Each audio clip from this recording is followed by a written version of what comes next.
What's going on, folks? It's your old pal CLG. Sitting out here on the deck, checking out the landscape. Nice day today, folks. Oh yeah, real nice. Kitty. So we got these two little varmints. He's over here. See if we can get him. Kitty. Let's do this. Let's do the old. Kitty.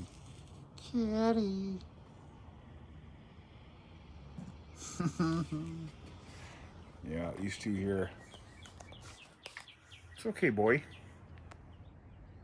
You don't have to. He looks at me like he needs permission to do stuff. No, you don't. Do whatever the hell you want to do. He's down there. Kitty. Anyway, folks. Look at him. I just showing you these cats because I'm telling you, these two, same as the other two I had, you start putting CW on, it just calms them down. There's something about do that makes them just calm down. It's really bizarre. They like CW, don't you, kitty? They're moving real slow today. We got blue skies, probably, I don't know, it's warm out here. The sun hits this deck like gangbusters.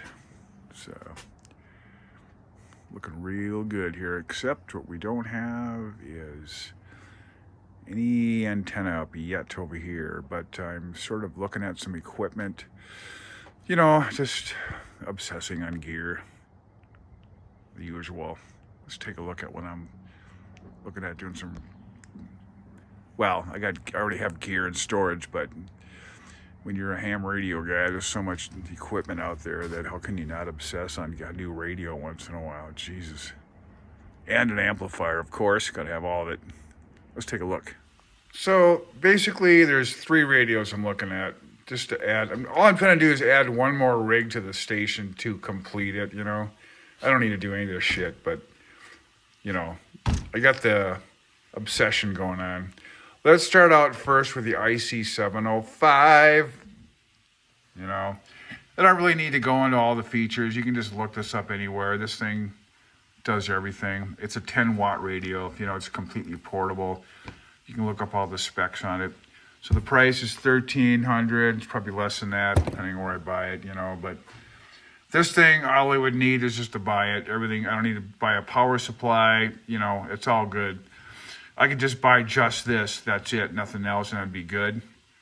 What I like about this thing is it has some really cool features regarding interconnectivity with a computer system.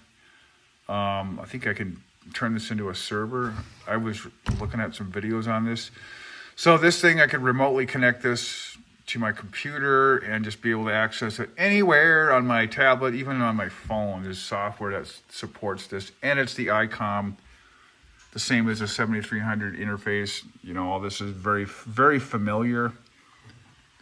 So that's one of them. So we're sticking into like a $1,500 range. This would require nothing else, just the radio. I'm good.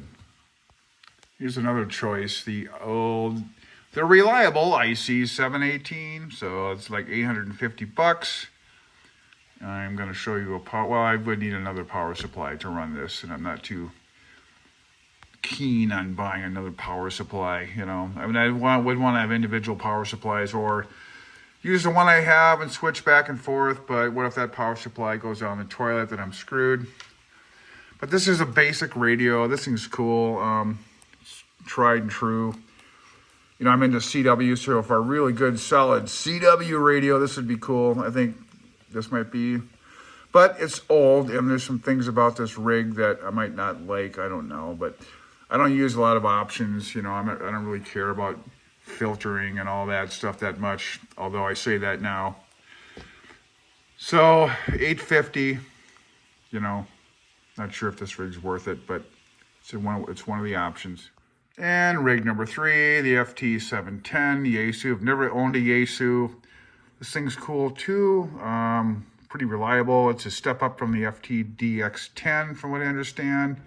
I would order it with the speaker, so I'm looking at 1,000 This should be fun. It's got, it's a little different philosophy of radio design. Good things, I've heard about this.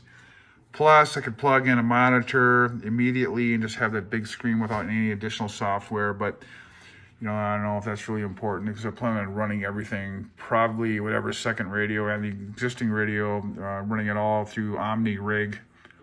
And then using, of course, OmniRig to control it, and then, all the other softwares to get the pan adapter and all that.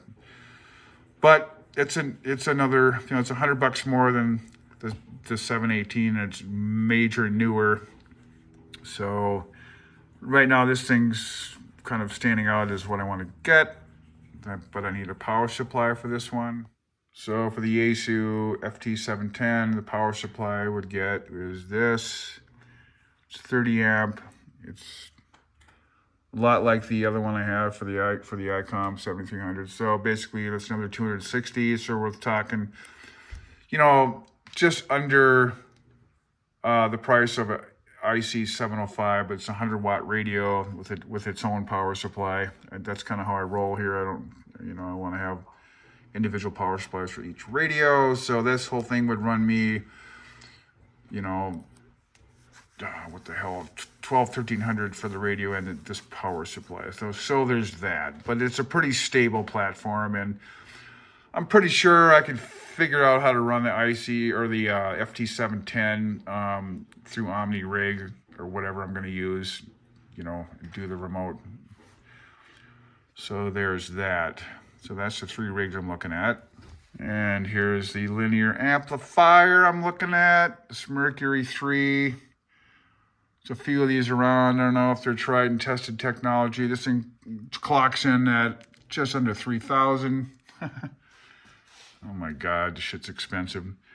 But it's solid state. It's a one-time deal. I buy it, it'll last forever, right? What I like about this amp is it's solid state, of course, clean signal.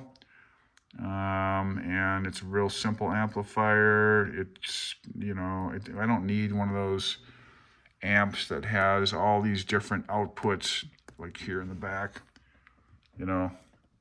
for 3 antennas. I mean, I don't even need that, but it's a pretty simple amplifier, and I think this would put out a nice clean signal over here in the condo, and I could run that with whatever. If I decide with the ICOM 705, I could drive this thing and easily put out 500 or 600 watts with that thing.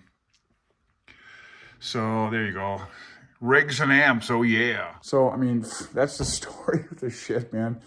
Don't have an antenna, don't have the condo remodeling done, nothing. What am I looking at? Radio gear. Where am I?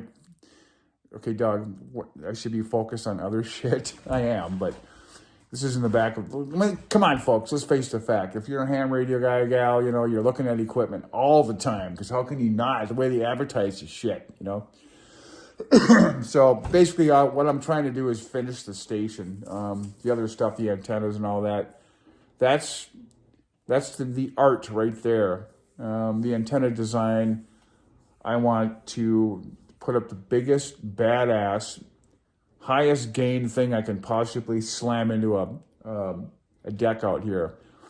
You can get all the fancy radios you want, but if you're not radiating properly, it's not, you don't have an efficient antenna. It's all bullshit, So anyway, that's where we're at on that. I do have one vintage station. If you look through all my videos, that's to be a project. The old Heathkit stuff, go talk about that some other day. The X100 and SB301, I think I have. I don't know. It's all in storage. I don't know what I have. So yeah, it's a lot for me, this is a lot. But just to kind of think about it is all I'm doing, and try not to obsess about it. But that's ham radio, That's the equipment. Those 3 rigs, either one of those, eventually, I do believe will finish the station off. I don't need anything else after that, right? Right? I don't need any more gear after that, right? Right, folks? You know what I'm saying? Bullshit. There'll be something else that comes along after that. It's just the way the hobby is sometimes. But anyway, that's what I'm thinking.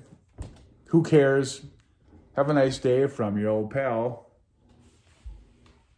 Where is the kitty? CLG. See? He's waiting for some CW. 73, folks. Have a goodie.